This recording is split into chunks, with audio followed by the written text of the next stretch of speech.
Bagong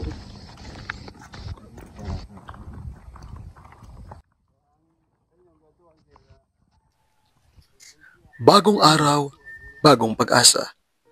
Para kay Jason, isang construction worker, ang linggo ay hindi araw ng pahinga, kundi isang paglalakbay, isang paghahanap ng kapayapaan sa gitna ng pagod na katawan. 20 minutong lakaran mula sa kanilang bahay. Hawak ang kanyang gawang pamingwit, kasama ang kanyang kaibigan kapatid, isang simpleng pangkat na may iisang layunin: makibalita sa himig ng ilog. Hindi kayamanan ang hapon nila, kundi ang koneksyon sa kalikasan, ang katahimikan at ang saganang handog ng tubig.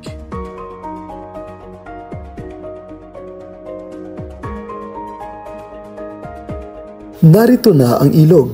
Sa bawat hakbang palapit sa pampang, iba't ibang damdamin ang bumabalot sa mukha ng bawat isa. Kay Jason, marahil ay ang pag-asa sa isang masaganang huli.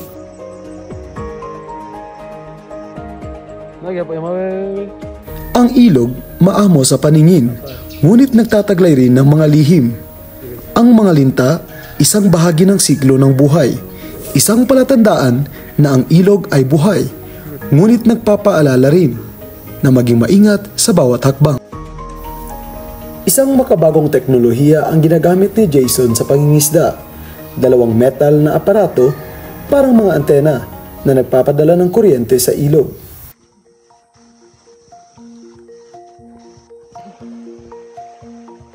Sa mababaw na bahagi ng ilog, ang unang huli ni Jason ay mga pait, ayon sa mga taga roon.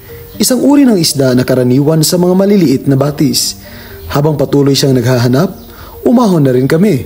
Sumusunod sa kanyang mga yapak, palayo sa mababaw patungo sa mas malalim na bahagi ng ilog.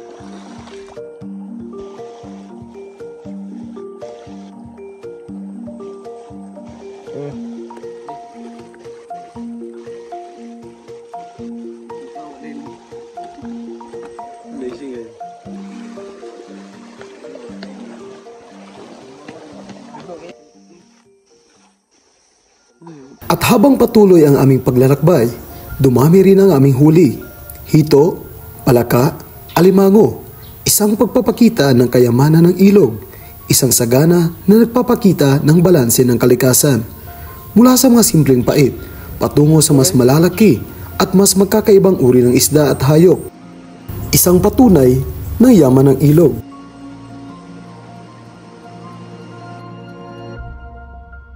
Isang karaniwang tanawin sa mga ilog, ngunit may kakaibang detalye.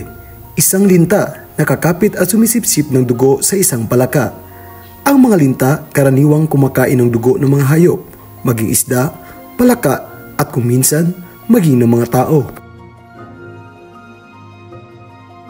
Isa pang natuklasan namin, isang kayumangging bulate. Ayon sa mga taga rito, ang bulating ito ay pumapasok umano sa tumbong ng tao.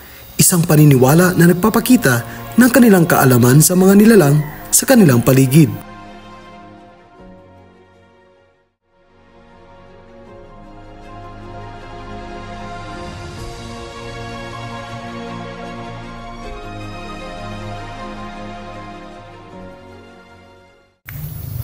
Habang patuloy ang aming pag-akyat sa ilog, kapansin-pansin ang pagbabago ng kapaligiran.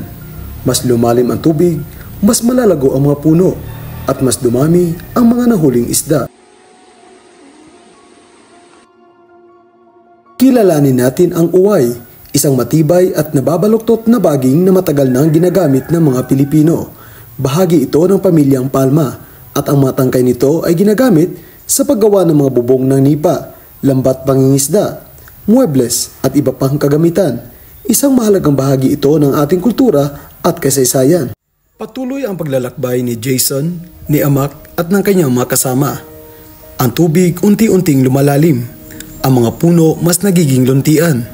At si Jason patuloy sa kanyang pangingisda. Ang bawat huli, isang gandipala sa pagtitiyaga. Isang pagkilala sa yaman ng ilog. Allah! Jackpot ba? Jackpot. Agoy! Nagilak.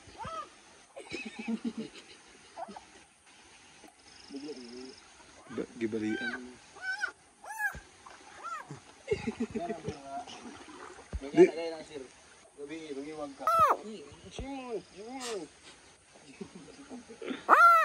ba eh? Dagda na sila oh. Ah. Ubay-ubay na. Isuon niya.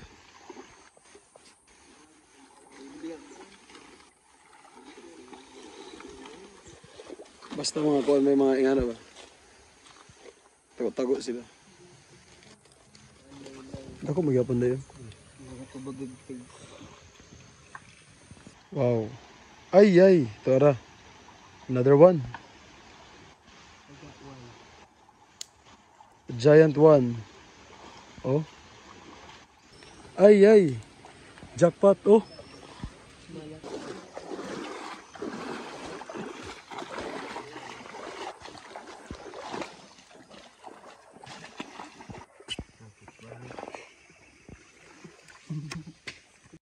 Dalawang uri ng isda ang madalas nating makita sa ilog, ang palos at ang hito.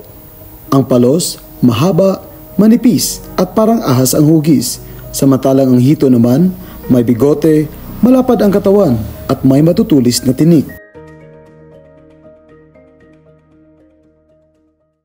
Ay, dako dayo. There you go, man. Okay. Wala siya na hilak. Tunggari ba? Kusa ka mo hilak. Ito, dalawa.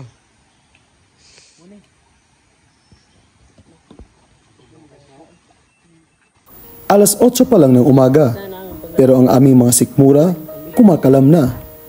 Maaga kaming umalis at walang almusal. Kaya sa gitna ng aming paglalakbay, napagpasyahan naming kainin ang mga baon naming kanin.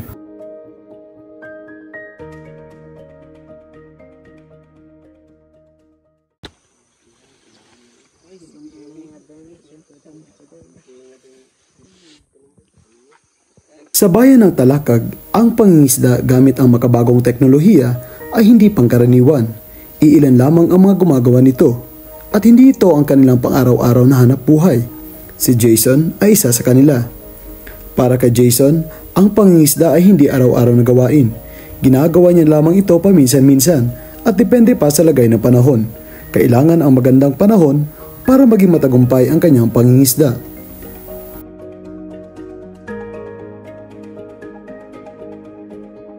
Ang malinis na tubig na inyong nakikita ay hindi lamang basta malinaw na tubig.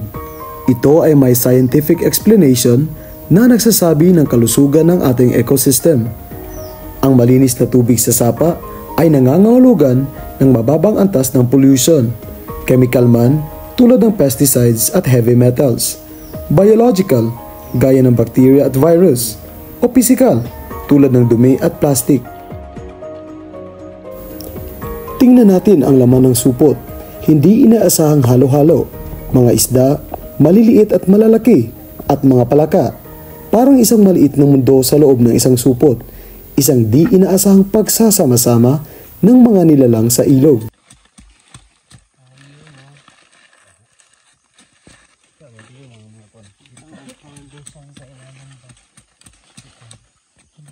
Walang komplikadong gamit. Simpleng apoy lamang. At ang mga sangkap na mula mismo sa kalikasan. Pero sa likod ng pagiging simple nito, nakikita ang pagtitipid, ang pagpapahalaga sa bawat bagay, ang pag-unawa sa limitasyon, at ang pagtanggap sa kung ano ang meron.